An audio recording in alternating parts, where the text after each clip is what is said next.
Okay, we'll call this meeting to order at 10 a.m.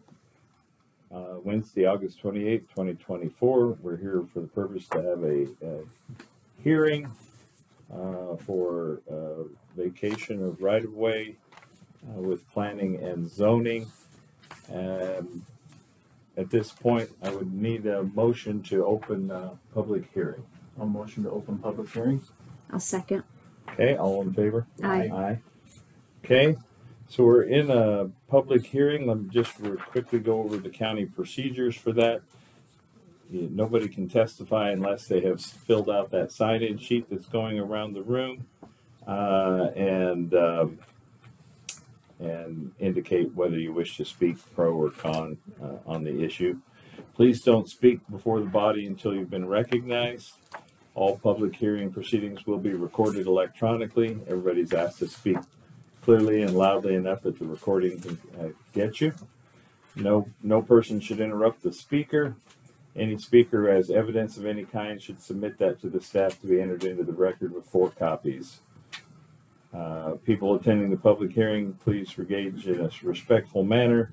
Once the hearing is closed, no further evidence or testimony will be presented. I think that covers enough of those.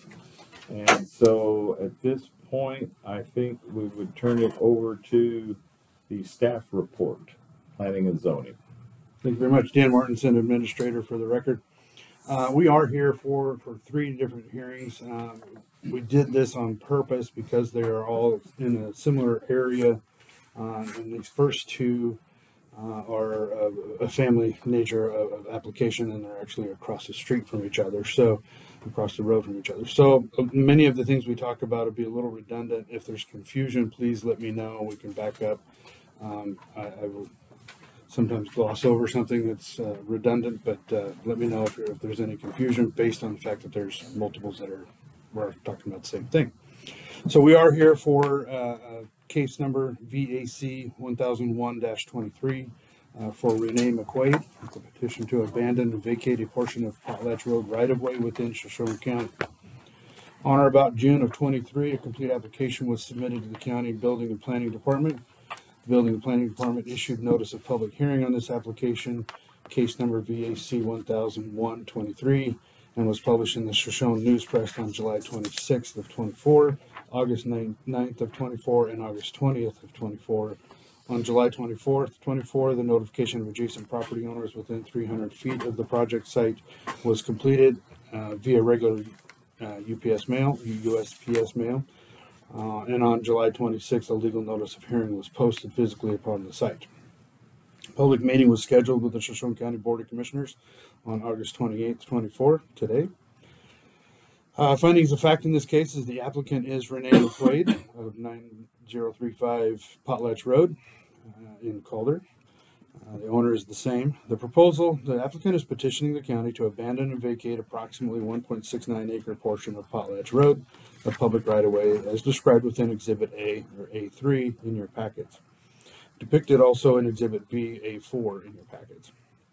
The subject right-of-way was acquired as fee simple property by Shoshone County via final decree of quiet title CV-2017-94, instrument number 500-807, recorded September 12, 2019, which includes a portion of the Potlatch Road right-of-way adjacent to the applicant's property located at 9035 Potlatch Road in Calder, also known as parcel number 45 North, 03 East, 140400. The location and legal description is that same address, 9035 Potlatch Road, known as parcel number 0400. The zoning in this area is a natural resource. Existing surrounding uses are residential, agricultural, at some point timber. Comprehensive plan designation designates the area as the South Shoshone District. This district is rural in nature, may not have the same pressures for development. Acquiring of additional land is part of within the comprehensive plan. Portion of the right-of-way the applicant is requesting to be abandoned and vacated is not improved for public or private use. The portion of the subject right-of-way is not necessary or required to provide access to property which is not owned by the applicant. No property is left without access to the public right-of-way abandonment. It is in the public interest to abandon and vacate the excess right-of-way and place the property into private ownership, which may be taxable as long as the order reserves easements, for existing public and private utilities. All those statements come out of Idaho code. There is no area of city impact in this area. Shoshone Public Works Department was solicited for comment. In their comments dated September 14th of 23, Stephanie Featherstone with the Department of Public Works indicated that Shoshone County agreed to vacate 50 feet of right-of-way. They want to keep no less than 100 feet of right-of-way. The exhibits were amended to reflect that from the original application. Avista, in an email dated September 20th of 23, Luann Weingart of Avista indicated they had no concerns on the requested vacation as long as it did not affect the easement area granted to Avista, recorded August 9th of 99, instrument number 646947. That's part of Idaho code, as well as that all existing easements always stay in place. They do not get affected by any vacation or abandonment. Ziply Fiber was provided an opportunity to review the information for this vacation of right-of-way. As of the writing of this report, Ziply had not responded. But their easements, if there are any, are being held in place regardless of their concerns. Public input, comment, and public inquiry as of the writing, and as of coming up to this meeting, we have had no public inquiries or no public questions. The next section is all the different sections of Idaho code and county code that spell out the process for getting here, including our subdivision code and the comprehensive plan, particularly the Idaho code related to vacation abandonment of right-of-ways. Section 4 is a recommendation by the planning administrator based on the submitted application materials, agency comments, and public testimony to this point. Pending testimony of the applicant as well as additional public testimony is the recommendation of the administrator to approve the application with the recommended conditions of approval based on enough evidence that the general standards as stated within the above applicable standards have been adequately addressed.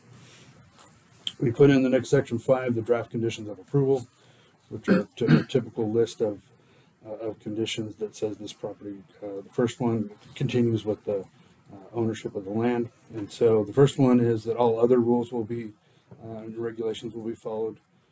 The second one speaks to terms and conditions placed on the approval shall run with the land and remain valid on change of ownership. Future assigned shall have an interest in the subject property. This approval is based on the information presented in this application, plans and testimony provided as part of the request, and the approval is limited to that request. We mentioned about the exhibits, and so that's the request is approving those exhibits, and eventually the resolution will refer to those as well. Board of County Commissioners shall cause and order a resolution to be recorded in county records and in county records and the official map of the highway system to be amended as affected by the abandonment. All existing easements of record shall be reserved and maintained for the continued use of existing sewer, gas, water, electric, or other similar utilities, pipelines, or appurtenances. The applicant shall file and record a lot consolidation deed incorporating the abandoned and vacated right-of-way into the adjacent lot so that only one lot exists. You don't want to end up with a strip of parcel that creates confusion later. And then the last one is if there's any additional supplemental conditions that come about that you see fit to add to this, we can add those as conditions. Based on all of that, we put a draft conclusions of law, and we list out these 7 different conclusions to be found. We mark them in the affirmative on all of them per our recommendation. You don't need to go through those and confirm that you make the same decision. And then we put in a recommended motion for these for you to follow or amend as needed. But pretty much it spells it all out, and it refers to the specific exhibits as originally approved. In particular, here there was a question on the original application said requested 70 feet of right-of-way. That was amended to 50, and the exhibits reflect that. And that's it. Unless you have questions. Questions from the board? I don't have any. This time? I don't have any right now. Okay. And there's no city area of impact, so we have nothing there. We have all the rest of the testimony. Testimony by supporters. We don't have any supporters that wanted to give testimony today. Testimony by neutrals. We do have one. Mr. Beener would like to speak as a neutral. Mr. Beener? Just like to get some clarification. What did you say from the roadway right away is from center line that we're keeping? Is it 50 feet from center line on each side or 25 feet from each side? 50 feet. So it'd be 100 foot. Correct. Okay. The right of way to be maintained is 100 feet. All right. First thing I want to do is make sure it's on record. I object to this hearing because it's listed as a public meeting on the agenda, which is an official record of the county. Nobody would know that this was a hearing to come to it. I don't get the newspaper. So that's my objection. And my last one is, don't take this wrong, but everything I say, I always say is, I think we should sell the property, not give it away. Okay. All right. Do we have, let's see, testimony by neutrals, a testimony by opponents? We have none on that. Rebuttal by the applicant or the appellant. Do you have anything else you want to add? I don't, other than the notification was a minor error in noticing on the agenda. It was publicly noticed to the applicants and the adjacent property owners as a hearing. It was an error that it was listed on the agenda as a meeting versus a hearing. It was listed as an action item, which tells people that there's decisions to be made or possibly made. And so it was, I would call it a mistake that we should have listed it as a hearing, but notification of the folks were in the paper does list it as a hearing. It was notified as a hearing. That is your official way of being notified of these hearings. The agenda is another way of being notified, but is not the only way to be notified. So it's incumbent upon people to be notified. It's incumbent upon us to mark the agendas correctly too. So certainly in light of the past month of various people taking care of this, it's not really anybody's fault. We didn't catch it. You didn't catch it till the last minute. We'll certainly do better on the next one. Other than that, there's no other rebuttal to what was commented. Okay. Mr. Prosecutor, you have any comment? Not on this one. I do have a point of inquiry. I did note that on the application form, the box for an application fee for the vacation was not checked. Was there a fee for the application for vacation that was charged to the applicant, just so that the record's clear? Yes, it's not been charged as of yet until it's done, but there is a fee for this application of $250, as well as the fees for the legal notification and the mailings are all included in there. Actual cost. Yes. Right.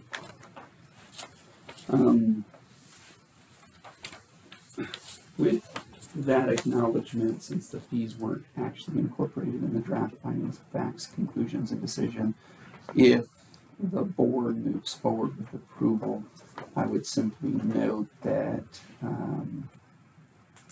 accompanying the approval is the obligation to satisfy all financial fees and costs associated with the application, which haven't been paid yet. You would make that a part of the motion?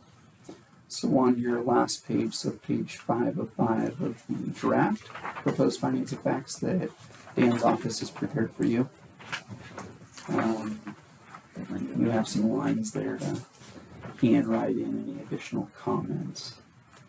Page 5. And simply because the fees weren't noted in there, but they still are outstanding and not yet to be fully determined, because it sounds like there's some additional costs still. You'll simply want to make that an obligation of the applicant.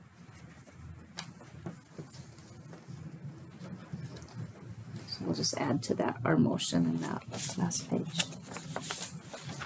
Okay. I think I understand what you're saying now the second time around. Okay. Anything else for staff? None. Okay. At this time, I would entertain a motion to close. Well, no, let me ask, are there any questions the commission has for No. staff report? Was there anyone opposed? No. Okay, We have nobody wanted to speak that was opposed. thank you. Okay. Do you have any further comments? All right, then I'd entertain a motion that we close the public hearing. So moved. Second it. All in favor? Aye. Okay, so at this time, we won't take any more evidence. The commission can now deliberate. Commissioners' thoughts, comments? I don't have any I really have extra comments. It's pretty straightforward, you know, I agree that to keep the 100-foot right away. So we'd be granting 50. Okay. All right, then I would entertain a motion. I'll motion to approve the whole. Probably. Page 5. I'll motion based on the finding of facts and conclusion of law set forth in these documents and additional testimony received, the Shoshone County Board of Commissioners order that an access of public right-of-way laying outside the potlatch corridor described in Exhibit A3, attached here to and incorporated and hereby abandoned and vacated with easements retained pursuant to Idaho Code 42-2033. The excess public right-of-way lying outside the Potlatch Road corridor described in Exhibit A3, and depicted in Exhibit B, A4, is to revert to the adjacent property owner in case number VAC 100123, petitioned by Renee McQuade for abandonment and vacation of public street and right-of-way. The BOCC also notes that there's an outstanding fee and cost that will be paid prior to the issuing the order. Okay. I'll second. And Mr. Chair, for purposes of clarification, I believe the draft order has a typo and that cites to Idaho Code 42-203. And I believe that should actually be 40-203. Third count. So perhaps Read that code too many times. an amendment We need an to amendment. Commissioner Zimmerman's motion to correct that. I'll move to amend the motion to read 40-203. Can I get a second on the amendment? I'll second. Seconded. All in favor? Aye. And now we're to vote on the original motion. Any discussion? No. All in favor of the motion? Aye. Aye. Motion carries. Vacation is approved for 50 feet of property as discussed. Okay. With that, I think we have closed the public hearing. We have finished our business. So with that, I think we are adjourned until